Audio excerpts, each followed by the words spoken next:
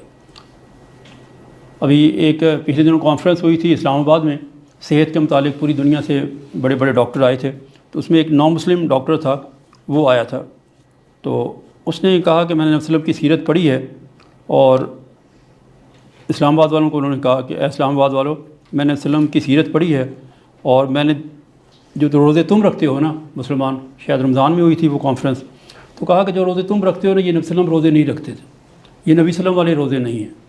تو انہوں نے کہا یہ کیا فرق ہے ہمارے روزوں میں؟ ان کا تمہارے روزوں میں 2 فرق ہیں، نبی صلی اللہ علیہ وسلم کے روزے کے اندر 2 پی نہیں تھے۔ ان کے کیا مطلب؟ ان کا نبی صلی اللہ علیہ وسلم کے روزے کے اندر پراٹھے نہیں، اس نے کہا نبی صلی اللہ علیہ وسلم کے روزوں کے اندر پکوڑے بھی نہیں تھے۔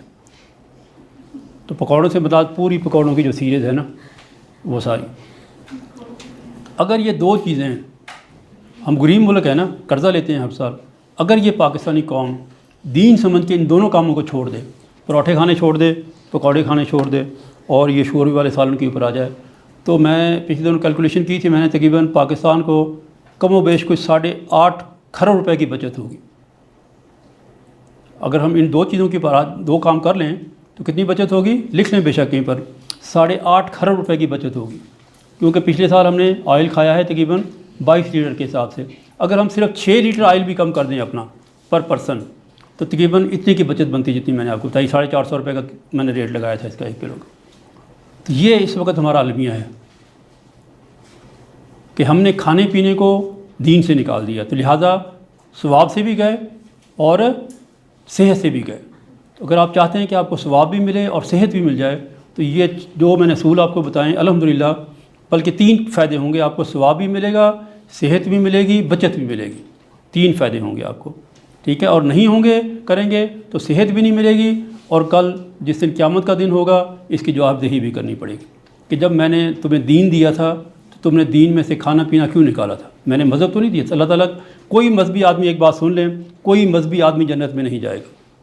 اگر آپ چاہتے ہیں کہ آپ جنت میں جانا چاہتے ہیں، آپ کے والدین جنت میں جانا چاہتے ہیں، تو اس کو دین کے طور پر لیں، اور دین 24 گھنٹے کی زندگی کا دین، اور دین آسان ہے۔ کوئی دیکھو، جو کچھ میں نے بھی آپ کو بتایا، کوئی مشکل کام بتایا میں نے آپ کو؟ کوئی مشکل کام بتایا؟ کوئی ناممکن کام بتایا؟ دین ہے ہی آسان، وہ ایسے کام بتاتا جو انسان آسانی سے کر سکے، آسانی سے کر سکے۔ دوسرا جو اس کے بعد مسئلہ ہے کہ 55% پاکستانی جو تھوڑے سے پاگل ہو گئے، اس کا کیا حل ہے؟ اس کا بھی دین اسلام نے بہت اچھا حل دیا۔ پہلا حل یہ دیا کہ کہا کہ پیارے نبی صلی اللہ علیہ وسلم نے فرمایا، اے لوگو کیلولہ کیا کرو، اے لوگو کیلولہ کیا کرو، شیطان کیلولہ نہیں کرتا۔ دوسری حدیث فرمائی کہ کیلولے کے ذریعے سے رات کی نماز کے لیے مدد یا قوت حاصل کرو۔ اب آپ چلے جائیں 40 سال پیچھے، کوئی بھی آپ اپنے نانی دادی جو بھی زندہ ہے نا، ان سے پوچھیے گا کہ دوپہر کو آپ لوگ سوتے تھے کہ نہیں سوتے تھے؟ وہ کیلولہ سمجھ کے نہیں سوتے تھے، لیکن سوتے تھے۔ آج چھوٹا بھی کیوں، اصل میں جو ہمارے بڑے دین کے اوپر چل رہے تھے نا، وہ غربت کی وجہ سے سیرت والی زندگی گزار رہے تھے، غربت کی وجہ سے شوربے والا سالن کھاتے تھے، غربت کی وجہ سے اچار کھاتے تھے، غربت کی وجہ سے بجلی نہیں تھی، رات کو جلدی سو جاتے تھے، غربت کی وجہ سے مطلب وہ سادی خوراک کھاتے تھے، چکی کا آٹا، مطلب وہی اس وقت تھا ہی چکی کا آٹا، فائن آٹا تو ابھی انہوں نے یاد کیا نا، تو غربت کی وجہ سے دین کے اوپر چل رہے تھے، مطلب سیرت کے قریب قریب چل رہے۔ جیسی غربت دور ہوئی تو کیا ہوا؟ ہم نے چل دی۔ لیکن اب آپ نے آج کے بعد جو کچھ کرنا ہے شعوری طور پر کرنا ہے، تو کیا ہوگا؟ یہ آپ کی پھر نسلوں میں چلے گا، یہ آپ کی نسلوں میں چلے گا، اور جب تک آپ کی نسلیں اس کے اوپر چلتی رہیں گی انشاءاللہ آپ کو بھی ثواب ملتا رہے گا، کیونکہ پیارے نبی صلی اللہ علیہ وسلم نے فرمایا کہ میری ایک سنت جو کہ مطلب مٹ چکی ہو، جس پہ لوگوں نے عمل کرنا چھوڑ دیا، جو اس کو زندہ کرے گا اس کو کم از کم ایک شہید کا ثواب ملے گا۔ تو آج یہ آپ کے گھروں سے کیلولے کی سنت ختم ہو گئی ہے نا، اس کو زندہ کریں اپنے گھروں میں، تو انشاءاللہ کیا ہوگا؟ قیامت تک آپ کو ثواب ملتا رہے گا۔ اور یہ ساتھ ہی ساتھ ابھی ایک اور تحقیق کی انہوں نے کہ جو آدمی کیلولہ کرتا ہے اور جو آدمی کیلولہ نہیں کرتا، انہوں نے ایکسپیریمنٹ کیا ہے، اس نے بتایا کہ 65% ہارٹ اٹیک کا چانس کم ہو جاتا ہے اس شخص کے لیے جو کیلولہ کرتا ہے۔ کتنے فیصد؟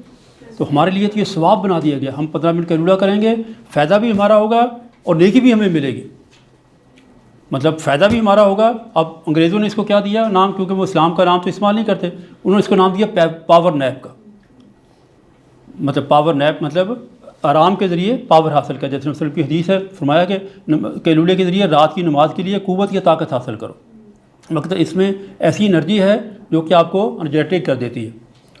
15 منٹ سے 20 منٹ کیلولے کا ٹائم ہے، کوئی ٹائم فکس نہیں کیا گیا۔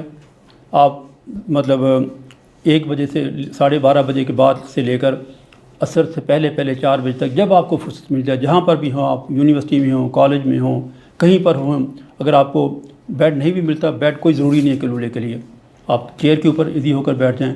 اگر آپ باہر کالجز میں آج کل گارڈن بنے ہوئے ہیں، بیٹھی ہیں، راہداریوں میں بچے تو بیٹھ جاتے ہیں، ہم تو راہداری میں بیٹھ جاتے تھے، مطلب جب میں پڑھتا تھا، BSc پڑھی ہے میں نے، MSc میں MSc میں نے کمپلیٹ نہیں کی، مطلب داخلہ لیا چھوڑ دیا بیچ میں۔ تو آپ اپنا دیوار کی سائڈ پر بیٹھ جائیں، آنکھیں تھوڑی دیر بند کر لیں، نیت کر لیں کیلولہ کرنے کی، 15 منٹ مائنڈ کو ریسٹ دے دیں، 15 منٹ کوشش کریں کہ سوچیں نہ آئیں، جب بھی کوئی سوچ آئے تو اس کو شٹ اپ کال دیں اس کو، بس کہ 15 منٹ کا یہ کیلولہ ہے۔ اور گھر پہ ہوں تو بستر پر کر لیں، چارپائی پہ کر لیں، اور کالج میں ہیں، یونیورسٹی میں ہیں، کہیں بھی ٹیک لگائیں، بیٹھ جائیں 15 منٹ کے لیے، کیلولہ آپ کا ہو جائے گا۔ اور آپ 1 ہفتہ تک کریں، آپ کی شامیں سوانی ہو جائیں گی، آپ کی شام آپ کی اچھی ہو جائے گی، آپ کا مزاج شام کو اچھا ہوگا، آپ انرجیٹک ہوں گے شام کو، آپ کا موڈ اچھا ہوگا انشاءاللہ تعالیٰ، اور جو دل کی بیماریوں سے آپ بچیں گے۔ اور سب سے بڑی بات ہے کہ رب کی رضا ہمیں حاصل ہوگی، ہمیں ثواب ملے گا، ٹھیک ہے۔ پہلا حل دین اسلام نے ہماری جو روحانی دماغی صحت یہ بتایا۔ دوسرا حل یہ بتایا، رب کریم نے کہا کہ میں نے دن کام کرنے کے لیے بنایا ہے اور رات آرام کرنے کی، یعنی قیامت تک کے لیے فیصلہ کر دیا کہ رات کو انسان کو سونا چاہیے اور وقت سے سونا چاہیے۔ نبی صلی اللہ علیہ وسلم کی احادیث میں کافی ساری احادیث ہیں جو اس پر دلالت کرتی ہیں کہ انسان کو عشاء کے فوراً بعد سو جانا چاہیے۔ تو اب انگریزوں کو پتہ چل گیا اس میں کیا فائدے ہیں، تو اب سارا یورپ، سارا امریکہ، سارا UK شام کو 7 بجے ان کی ساری مین مارکیٹیں بند ہو جاتی ہیں اور تقریباً 10 بجے وہ بالکل سو جاتے ہیں۔ تو لہٰذا اپنے آپ کو یقینی بنائیں، جو بچے رات کو دیر تک بیٹھ کے پڑھتے ہیں وہ اس کو اپنی روش کو چینج کریں، وہ صبح کے ٹائم پر پڑھیں۔ صبح 5 AM کلب انہوں نے لکھی، جو بڑے بڑے بلینئر ہیں وہ جو بڑے بڑے فیصلے کرتے ہیں صبح 5 بجے کرتے ہیں، صبح 5 بجے ان کی میٹنگ شروع ہو جاتی ہے، صبح 4 بجے میٹنگ شروع ہو جاتی ہے ان کی۔ تو صبح کے ٹائم کو آپ مطلب پڑھنے کے لیے منتخب کریں اور رات کو سونے کے، کیونکہ ابھی انہوں نے مزید اس کے اوپر تحقیق کی اور انہوں نے پتہ لگایا کہ جب آدمی 9 سے 1 بجے تک جو سوتا ہے آدمی، تو اس میں 1 گھنٹہ سونے سے 2 گھنٹے کی اس کی نیند پوری ہو جاتی ہے، اور جب آدمی 1 بجے سے لے کے 5 بجے تک سوتا ہے تو 1 گھنٹہ سونے سے 1 گھنٹے کی نیند پوری ہوتی ہے۔ جو 5 بجے کے بعد سوتا ہے تو برائے نام فائدہ ہوتا ہے، کوئی خاص فائدہ نہیں ہوتا اس کو۔ تو اب دیکھیں ہمارے پاس تو دین ہے نا، اب 3 فائدے ہیں دین کے، اللہ بھی راضی، آپ کی اپنی بھی کمفرٹ، ٹھیک ہے نا، اور جو ہے پورے نظام بھی۔ تو اب ہماری بدقسمتی یہ ہے کہ ہم اس کو مذہب سمجھ رہے ہیں، اور اگر ہم مذہب سمجھتے سمجھتے مر گئے، کچھ چیزوں کو ہم نے سمجھ لیا کہ یہ ہماری اپنی مرضی ہے، تو جس نے اپنی مرضی سمجھی اس کا جنت میں جانا مشکل ہے، کیونکہ اللہ تعالیٰ نے کہا کہ میں نے تمہارے لیے دین پسند کیا ہے، ٹھیک ہے۔ تو لہٰذا دین کیا ہے؟ 24 گھنٹے کی زندگی ہے، تو لہٰذا سونا بھی ہماری اپنی مرضی سے نہیں ہوگا، جاگنا بھی ہماری اپنی مرضی سے نہیں ہوگا، کھانا بھی ہماری اپنی مرضی سے نہیں ہوگا، پہننا بھی ہماری اپنی مرضی سے نہیں ہوگا۔ پھر ہم توقع کر سکتے ہیں کہ اللہ تعالیٰ ہم سے رحم کرے گا اور ہمیں اپنی جنت میں جس کی لازوال نعمتیں ہیں، اس نئی زندگی کا جو پہلا دن ہے وہ 50,000 سال کا ہے، جو نئی زندگی ہے قیامت کا دن ہے وہ 50,000 سال کا۔ تو آپ مجھے اندازہ لگائیں کہ جس زندگی کا نیا دن ایک دن 50,000 سال کا، وہ زندگی کتنی بڑی ہوگی، اس کی ہمیں قدر و منزلت پتہ ہونی چاہیے۔ تو صحت کے حوالے سے دوسرا اصول مطلب مینٹل ہیلتھ کے لیے اسلام نے کیا دیا کہ آپ رات کو ٹائم سے سو جائیں۔ تیسرا اصول اسلام نے یہ دیا کہ تقدیر کے اوپر ایمان لانے کو فرض کر دیا گیا۔ انسانی زندگی ہے، اس میں حادثات ہوتے رہتے ہیں، مسائل آتے رہتے ہیں، نقصان ہو جاتے ہیں، تو فرمایا کہ اپنی طرف سے دی بیسٹ کرو، پھر بھی اگر نقصان ہو جائے، کوئی حادثہ ہو جائے تو پھر اس کو سوچو نہ بار بار، بلکہ انا للہ و انا الیہ راجعون پڑھو کہ اللہ تعالیٰ ہم بھی تیرے ہیں، ہم نے بھی تیرے پاس آنا ہے، جو تو نے دیا تھا وہ بھی تو نے دیا تھا، جو تو نے لے لیا وہ بھی تیرا تھا، تو نے لے لیا۔ تو پھر کیا ہوگا؟ ہم مینٹلی بیمار نہیں ہوں گے۔ مینٹلی بیمار کب ہوتا ہے؟ جب ایک ہی سوچ بار بار ذہن میں چلتی ہے تو بندہ بیمار ہوتا ہے۔ لیکن اگر آپ اس کو پہلے مرحلے میں جھٹک دیں اور اب صبر کر لیں اس کے اوپر، تو پھر کیا ہوتا ہے؟ اسے آپ بچ جاتے ہیں۔ میں ابھی آپ کو ایک زندہ مثال بتاتا ہوں، ابھی شاہ صاحب کے بھی دوست ہیں، میرے بھی دوست ہیں، مطلب تو ان کی فیکٹری تھی ایک نا، تو انہوں نے 3 پارٹنروں نے فیکٹری مل کے لگائی، تقریباً 12 کروڑ روپے ان کے لگائے۔ تو جب فیکٹری تیار ہو گئی، چل پڑی، پروڈکشن شروع ہو گئی، تو جس چیز جو ان کے دوست تھے، میرے بھی دوست ہیں انہی کے حوالے سے، تو وہ انہوں نے زیادہ محنت کی تھی، انہوں نے اس کی انسٹالیشن میں سارا کام انہوں نے کرایا تھا۔ تو وہ دو جو پارٹنر تھے انہوں نے مل کے آپس میں ایکا کیا، ان کو باہر کر دیا۔ اچھا، اب ان کو بڑا صدمہ لگا کہ میں نے پیسہ بھی لگایا تھا، میں نے اتنی محنت بھی کی تھی۔ تو ہم نے ان کو سمجھایا، میں نے بولا تھوڑے اب یہ ہو گیا جو کچھ، اس کو تسلیم کر لیں، اس کو یہ تسلیم کر لیں۔ لیکن ان کی بات سمجھ میں نہیں آئی، جو وہ بار بار سوچتے رہے، بیمار ہوئے، اتنے بیمار ہوئے کہ 8 دن آئی ICU میں داخل کرانا پڑا، اور بلکہ ڈاکٹر نے کہا تھا شاید یہ بچیں گے نہیں۔ 8 دن بہرحال زندگی تھی ان کی، بچ گئے۔ تو 4 مہینے کے بعد پھر ان کو تسلیم کرنا پڑا کہ یہ فیکٹری اب میری نہیں ہے۔ تو کیا ہوا؟ ہیلتھ بھی گئی، 4 مہینے کا ٹائم بھی ضائع ہوا، اور فیکٹری پھر نہیں ملی۔ تو مقصد کہنے کا یہ ہے کہ جو بھی نقصان ہو جائے اس کو پھر اللہ کے سپورٹ کر دیں، انا للہ و انا الیہ راجعون پڑھ لیں۔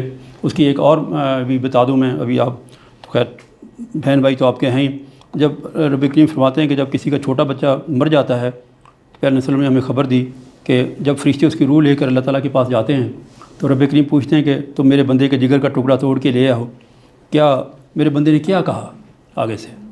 تو اگر وہ فرشتے کہتے ہیں کہ اس نے تیرے بندے نے کہا انا للہ و انا الیہ راجعون یعنی صبر کیا، تیری تعریف کی، تو رب کریم فرماتے ہیں کہ میرے اس بندے کے لیے جنت میں ایک گھر بنا دو، اس کا نام رکھ دو بیت الحمد۔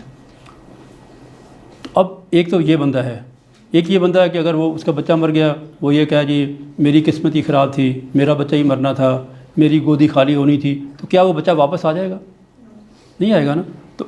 تو کیا ہوگا؟ بیمار ہوگا، سوچے گا نا بار بار کیوں ہوا کیوں ہوا کیوں ہوا کیوں، تو کیا ہوگا؟ بیمار ہوگا۔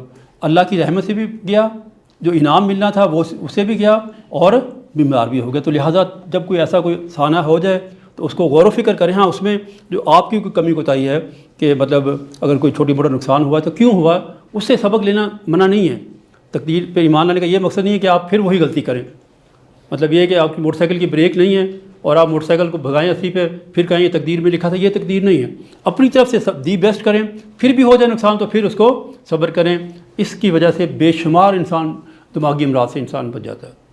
چوتھا دماغی اسلام کے یہ دیا اسلام نے کہ انسان ہے، جس معاشرے میں انسان رہتا ہے وہاں پر جھگڑے ہوتے رہتے ہیں، مسائل ہوتے ہیں، دو آدمی کے اندر کنفلکٹ ہوتا ہے، تو کہا کہ جو حق پر ہوتے ہوئے بھی جھگڑا چھوڑ دے، اس کے لیے پیارے وسلم نے فرمایا کہ میں جنت کے ارد گرد اس کے لیے گھر کی ضمانت دیتا ہوں۔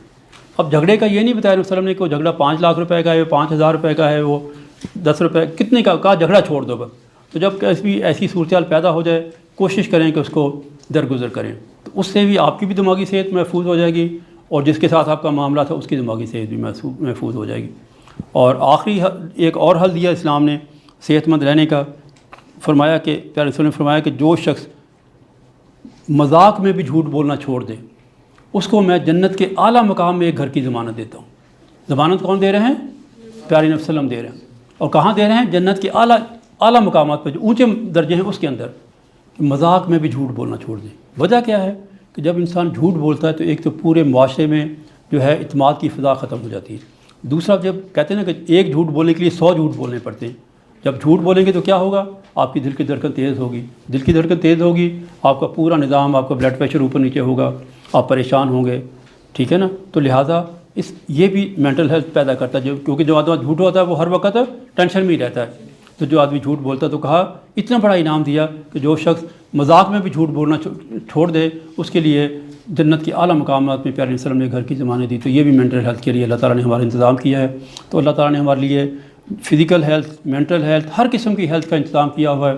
کاش کہ ہم مسلمان اس دین کو اپنا لیں، اس کے اوپر زندگی گزاریں، تو 3 فائدے ہوں گے، صحت بھی ملے گی، بچت بھی ملے گی، اور آخرت میں اللہ کی رضا بھی ملے گی، جنت بھی ملے گی۔ اگر نہیں کریں گے تو اس دنیا میں بھی رسوائی ہے، آخرت میں بھی رسوائی ہے، کیونکہ رب کریم نے فرمایا، ایک آیت اتاری قرآن کریم میں، سورہ بقرہ کی آیت نمبر 38 کا ایک ٹکڑا ہے یہ نا، تو اس میں رب کریم فرماتے ہیں کہ کیا بعض احکام پر ایمان رکھتے ہو اور بعض کے ساتھ کفر کرتے ہو؟ یعنی کہ اللہ تعالیٰ کی آیت ہے، اس میں کچھ باتوں کو مان لیا، کچھ کو چھوڑ دیا، کچھ نبی صلی اللہ علیہ وسلم کی سیرت کو اپنا لیا، کچھ کو چھوڑ دیا۔ تو فرمایا جو کچھ ایسا کرے گا تو اس کی سزا اس کے ساتھ کیا ہو سکتی ہے کہ دنیا میں بھی اس کے لیے رسوائی ہو، اور قیامت کے دن بھی اس کو سخت عذاب دیا جائے گا۔ اور اللہ تعالیٰ تمہارے تمام اعمال سے باخبر ہے۔ تو اللہ تعالیٰ سے دعا ہے کہ ہمیں ان کھانے پینے کے معاملات کو اور سونے جاگنے کے معاملات کو اور پوری زندگی کو دین سمجھ کے چلنے کی توفیق عطا فرمائے۔ انشاءاللہ صحت آپ کے لیے یقینی ہو جائے گی، آپ کے گھر سے یہ شوگر بھی ختم ہو جائے گی، بلڈ پریشر بھی ختم ہو جائے گا۔ صرف ان چند چیزوں کو اپنا لیں، اپنے گھر سے فائن آٹا ختم کر دیں، اپنے گھر سے یہ کیمیکل والا تیل، بناسپتی گھی اور تیل ختم کر دیں۔ پراٹھا نبی صلی اللہ علیہ وسلم کی سیرت میں نہیں ہے، پراٹھا نبی صلی اللہ علیہ وسلم نے کبھی نہیں کھایا۔ پراٹھوں سے اپنی جان چھڑائیں، پکوڑوں سے جان چھڑائیں۔ پکوڑے تو جو ہیں اور بڑے زہر ہیں۔ اس کی وجہ یہ ہے کہ پوری یورپ کے اندر ایک اصول ہے، مطلب آپ گوگل پہ اس کو بھی سرچ کر لیجیے گا، کہ وہاں پر صرف 2 دفعہ چیز تلی جا سکتی ہے۔ مطلب آپ نے کڑھائی میں مٹھائی، اس نے پکوڑے والے نے کڑھائی گرم کی، اس میں ایک دفعہ اس نے سموسے ڈالے، اس کی اجازت ہے، پھر اس نے نکالیے، ایک دفعہ پھر ڈالے، دوسری دفعہ کے بعد تیسری دفعہ نہیں ڈال سکتا۔ اور ہمارے یہاں پر کیا ہوتا ہے، جو صبح کڑھائی چڑھتی ہے پکوڑوں کی، سموسوں کی اور رول کی، وہ شام تک چلتی ہے، تو اس کے اندر اتنے آئل، مطلب جو جس میں وہ پک رہا ہوتا ہے وہ سارا آئل وہ اتنا زہریلا ہو جاتا ہے، اس میں اتنے فری ریڈیکل آ جاتے ہیں کہ وہ ایک ایک سموسہ شاید آپ کو اندازہ نہیں ہے آپ کی زندگی کے کتنے منٹ آپ کو ختم کر دیتا ہے، کتنے سیل آپ کے جا کے اندر ڈیمیج کر دیتا ہے۔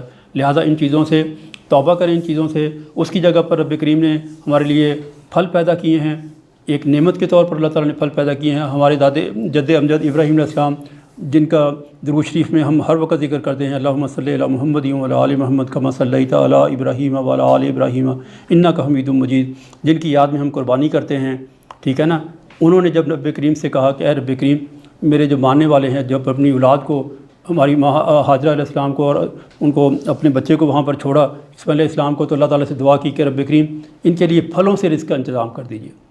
تو کیا کریں، جب بھی آپ کو میٹھا کھانے کو دل کرے تو کوشش کریں کہ پھل کھا لیں، یہ کولڈ ڈرنک اور یہ ساری چیزوں ان سے اجتناب کریں، انشاءاللہ صحت یقینی ہو جائے گی۔ اللہ تعالیٰ ہمارا حامی ناصر ہو، تو ان چیزوں کو پڑھیے گا، اس سے مطالعہ کیجیے گا، انشاءاللہ تعالیٰ انشاءاللہ صحت آپ کی یقینی ہو جائے گی۔ یہ چیزیں ہمارے عین الیقین میں بھی ہیں، اور اب تو ہم نے آنکھوں سے دیکھ لیا، جن لوگوں نے یہ پریکٹس کی ہے الحمدللہ ان کے گھروں سے میڈیسن نکل گئی ہے انشاءاللہ تعالیٰ۔ ایک آخری بات بھی چلیں آپ بچیں، شاید دوبارہ زندگی میں آپ سے ملاقات نہ ہو، یہ کہ جو نزلہ زکام ہلکا پھلکا ہو جاتا ہے، یہ نزلہ زکام ہماری صحت کو اور ہماری انٹرنل جو امیون سسٹم اس کو مضبوط کرنے کے لیے آتا ہے۔ اب موسم چینج ہو رہا ہے، ہلکا پھلکا نزلہ زکام ہوگا، ہلکے پھلکے نزلہ زکام میں آپ نے پریشان نہیں ہونا، اینٹی بائیوٹک بھی نہیں کھانی، پیراڈول تو بالکل نہیں کھانی، پیراڈول سے بڑی زہر کوئی نہیں ہے، پیراڈول بالکل نہیں کھانی۔ اصل میں جب ہم پیراڈول کھا لیتے ہیں تو ہمارے جو اندر کا امیون سسٹم ہے وہ الارم سسٹم، اصل میں یہ جو بخار آتا ہے یہ اصل میں ہمیں مضبوط کرنے کے لیے آتا ہے۔ ہلکا پھلکا جو چینج ہے نا، تو اس کو 5-6 دن آپ نے برداشت کرنا ہے۔ اس میں کرنا یہ ہے آپ نے کہ گھی والی چیزیں، تلی ہوئی چیزیں مطلب، اور خوراک اپنی کم سے کم کر دینی ہے، تھوڑے سے فروٹ اور جوسز اپنی زندگی میں بڑھا لینے، 4-5 دن انشاءاللہ پرہیز کریں گے آپ، انشاءاللہ آپ ٹھیک ہو جائیں گے۔ اس کے لیے آپ نے اینٹی بائیوٹک پورے یورپ کے اندر، یہ بھی آپ گوگل کر لیجیے گا یا کسی اپنے دوست سے پوچھ لیجیے گا، پورے یورپ میں نزلہ زکام کی دوا نہیں دی جاتی جب تک 10 دن نہ ہو جائیں۔ 10 دن کے بعد بھی اگر نزلہ زکام کسی کو رہتا ہے پھر اس کی ٹریٹمنٹ دیتے ہیں۔ یہ ہمارے جسم کو اللہ تعالیٰ نے مضبوط کرنے کے لیے، ہمارے امیون سسٹم کو بحال کرنے کے لیے یہ نزلہ زکام موسم کی تبدیلی کے ساتھ آتا ہے۔ اس کی دوائی بالکل نہیں آپ نے لینی، یہ بیماریاں نہیں ہیں بلکہ یہ ہمارے فائدے کی چیزیں ہیں۔ اللہ تعالیٰ ہمارا حامی ناصر۔ السلام علیکم ورحمۃ اللہ وبرکاتہ۔